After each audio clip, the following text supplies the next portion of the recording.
Moby-Dick, by Herman Melville. Chapter 10. A Bosom Friend. Returning to the Spouter-Inn from the chapel, I found Queequeg there quite alone, he having left the chapel before the benediction some time. He was sitting on a bench before the fire, with his feet on the stove hearth, and in one hand was holding close up to his face that little negro idol of his, peering hard into its face, and with a jackknife gently whittling away at its nose, meanwhile humming to himself in his heathenish way. But being now interrupted, he put up the image, and pretty soon, going to the table, took up a large book there, and placing it on his lap began counting the pages with deliberate regularity, at every 50th page, as I fancied, stopping a moment, looking vacantly around him, and giving utterance to a long-drawn gurgling whistle of astonishment. He would then begin again at the next 50, seeming to commence at number 1 each time, as though he could not count more than 50, and it was only by such a large number of 50s being found together, that his astonishment at the multitude of pages was excited. With much interest I sat watching him, savage though he was, and hideously marred about the face, at least to my taste. His countenance yet had something in it which was by no means disagreeable. You cannot hide the soul. Through all his unearthly tattooings, I thought I saw the traces of a simple honest heart, and in his large, deep eyes, fiery black and bold, there seemed tokens of a spirit that would dare 1,000 devils. And besides all this, there was a certain lofty bearing about the pagan, which even his uncouthness could not altogether maim. He looked like a man who had never cringed and never had had a creditor. Whether it was, too, that his head being shaved, his forehead was drawn out in freer and brighter relief, and looked more expansive than it otherwise would, this I will not venture to decide, but certain it was his head was phrenologically an excellent one. It may seem ridiculous, but it reminded me of General Washington's head, as seen in the popular busts of him. It had the same long, regularly graded retreating slope from above the brows, which were likewise very projecting, like two long promontories thickly wooded on top. Queequeg was George Washington cannibalistically developed.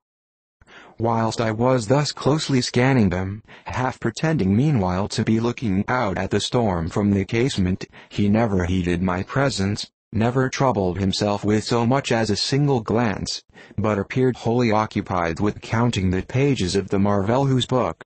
Considering how sociably we had been sleeping together the night previous, and especially considering the affectionate arm I had found thrown over me upon waking in the morning, I thought this indifference of his very strange. But savages are strange beings. At times you do not know exactly how to take them. At first they are overawing. Their calm self-collectedness of simplicity seems a Socratic wisdom.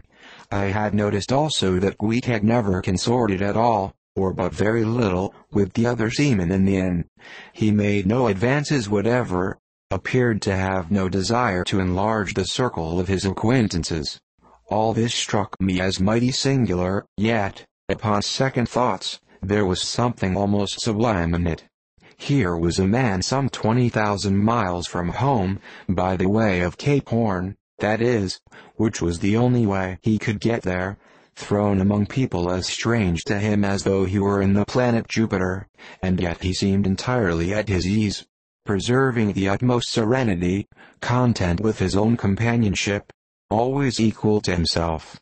Surely this was a touch of fine philosophy, though no doubt he had never heard there was such a thing as that. But, perhaps, to be true philosophers, we mortals should not be conscious of so living or so striving. So soon as I hear that such or such a man gives himself out for a philosopher, I conclude that, like the dyspeptic old woman, he must have broken his digester. As I sat there in that now lonely room, the fire burning low, in that mild stage when, after its first intensity has warmed the air, it then only glows to be looked at, the evening shades and phantoms gathering round the casements, and peering in upon us silent, solitary twain, the storm booming without in solemn swells, I began to be sensible of strange feelings.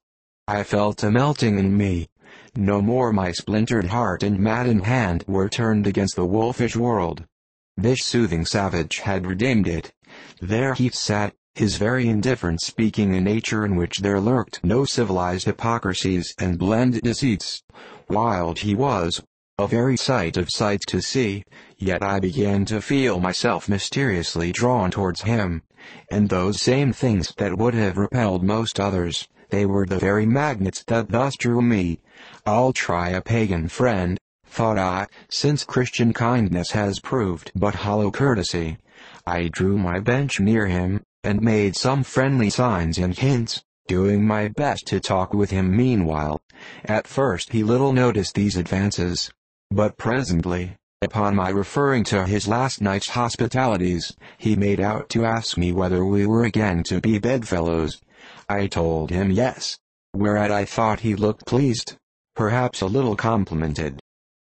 We then turned over the book together, and I endeavored to explain to him the purpose of the printing, and the meaning of the few pictures that were in it. Thus I soon engaged his interest, and from that we went to jabbering the best we could about the various outer sights to be seen in this famous town. Soon I proposed a social smoke, and, producing his pouch and tomahawk, he quietly offered me a puff, and then we sat exchanging puffs from that wild pipe of his, and keeping it regularly passing between us.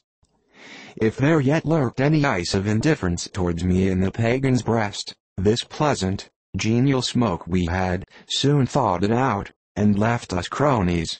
He seemed to take to me quite as naturally and unwittingly as I to him, and when our smoke was over, he pressed his forehead against mine, clasped me round the waist, and said that henceforth we were married, meaning, in his country's phrase, that we were bosom friends. He would gladly die for me, if need should be. In a countryman, this sudden flame of friendship would have seemed far too premature, a thing to be much distrusted, but in this simple savage those old rules would not apply. After supper, and another social chat and smoke, we went to our room together. He made me a present of his embalmed head, took out his enormous tobacco wallet, and groping under the tobacco, drew out some $30 in silver, then spreading them on the table, and mechanically dividing them into 2 equal portions, pushed one of them towards me, and said it was mine. I was going to remonstrate, but he silenced me by pouring them into my trousers pockets. I let them stay. He then went about his evening prayers, took out his idol, and removed the paper fireboard. By certain signs and symptoms, I thought he seemed anxious for me to join him, but well knowing what was to follow, I deliberated a moment whether, in case he invited me, I would comply or otherwise. I was a good Christian, born and bred in the bosom of the infallible Presbyterian Church. How then could I unite with this wild idolater in worshipping his piece of wood? But what is worship? Thought I. Do you suppose now, Ishmael, that the magnanimous God of heaven and earth, pagans and all included, can possibly be jealous of an insignificant bit of black wood? Impossible. But what is worship? To do the will of God, that is worship. And what is the will of God? To do to my fellow man what I would have my fellow man to do to me, that is the will of God.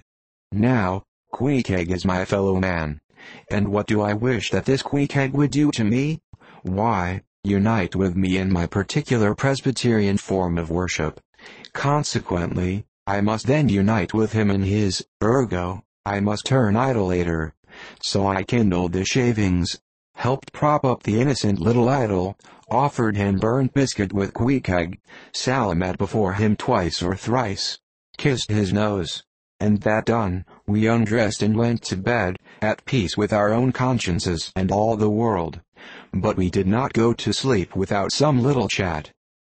How it is I know not, but there is no place like a bed for confidential disclosures between friends. Man and wife, they say, they're open the very bottom of their souls to each other, and some old couples often lie and chat over old times till nearly morning. Thus, then, in our heart's honeymoon, lay I and Queequeg, a cozy, loving pair.